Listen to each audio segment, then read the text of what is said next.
पढ़े। हिंदी को हम लोग यहाँ आधा न, मतलब ये आधा न है जिसको हम क्या कहते हैं, पंचमाक्षर, और यहाँ जो बिंदी है इसको हम क्या कहते हैं, अनुस्वार। तो अनुस्वार और बिंदी दोनों के रूप में हिंदी को लिखते हैं, दोनों ही बिल्कुल सही माना जाता है। तो हिंदी की उत्पत्ति जो है पहले जो है आर्य भाषा से हुई। तो आर्य भाषा को हम प्राचीन भाषा भी कहते हैं। प्राचीन भाषा या आर्य भाषा को तीन भागों में बांटा गया, एक प्राचीन आर्य भाषा, दूसरा मध्यकालीन आर्य भाषा और तीसरा है आधुनिक आर्य भाषा। ठीक। अब प्राचीन आर्य भाषा को हम लोग जो है, जो प्राचीन आर्य थे, आर्य जो है उनकी मुख्य भाषा क्या थी, संस्कृत थी। आर्यों की भाषा क्या थी, संस्कृत थी। तो संस्कृत का जो काल माना गया 1500 ईसा पूर्व से 500 ईसा पूर्व। ठीक।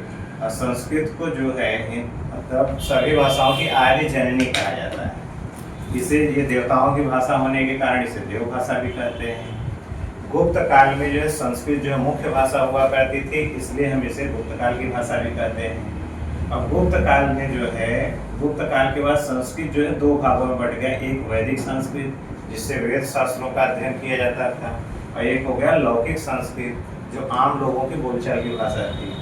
तो वैदिक संस्कृत के आगे चलकर लौकिक संस्कृत में कन्वर्ट हो गई। 1500 ईसा पूर्व से 800 ईसा पूर्व तक जो संस्कृत थी वो वैदिक संस्कृत का प्रयोग किया जाता था, और लौकिक संस्कृत का प्रयोग 800 से 500 ईसा पूर्व तक लौकिक संस्कृत का प्रयोग किया गया। ठीक। अब इसमें कुछ सुधार हुआ, तब आ गई मध्यकालीन आर्य भाषा। मध्यकालीन आर्य भाषा को स्थानीय आधार पर तीन भागों में बांटा गया, एक पाली, दूसरा प्राकृतिक और तीसरा अपभ्रंश। तो पाली जो आम लोगों की जनमानस की जो भाषा थी वो बौद्धकालीन भाषा, बौद्ध काल में जो है पाली भाषा का ज़्यादा प्रयोग किया जाता था, जो स्थानीय भाषा हुआ करती थी। ठीक। इसलिए इसे बौद्धकालीन भाषा भी कहा जाता है, पाली भाषा को बौद्धकालीन भाषा कहा जाता था। ये 500 ईसा पूर्व से एक ईस्वी तक रही। ठीक। पाली भाषा। अब देखिए, इसे हम प्रथम राष्ट्रभाषा कहते हैं, या इसको हम मागधी भाषा भी कहते हैं, या इसी को हम प्रथम प्राकृतिक भाषा भी कहते हैं। ठीक। अब यहाँ देखिए, उसके बाद आता है प्राकृत भाषा। प्राकृतिक भाषा जैन धर्म में जो है, जैन धर्मों की मुख्य भाषा थी प्राकृत भाषा, इसलिए इसे हम जैन भाषा भी कहते हैं, जो 1 ईस्वी से 500 ईस्वी तक इसका प्रयोग जो है उसी समय तब से किया गया। इसे अर्धमागधी भाषा भी कहते हैं, या हम इसे द्वितीय प्राकृतिक भाषा भी कहते हैं।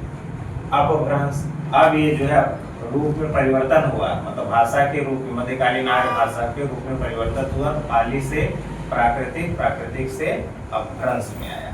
ठीक। तो अपभ्रंश का कार्यकाल जो 500 ईस्वी से 1000 ईस्वी तक। अपभ्रंश को जो है हिंदी की जननी कहा जाता है। अपभ्रंश का वाल्मीकि स्वयंभू को कहा जाता है। ठीक। और अपभ्रंश को ही तृतीय प्राकृतिक भाषा भी कहा जाता है। और आधुनिक जो आर्य भाषा है, वह आधुनिक आर्य भाषा जो संस्कृत है, वर्तमान में बदलते बदलते अपने रूप में वर्तमान में जो है आज तक जो हम लोग अध्ययन करते हैं वर्तमान हिंदी के रूप में आता है। पहले पुरानी हिंदी, फिर नई हिंदी के रूप में।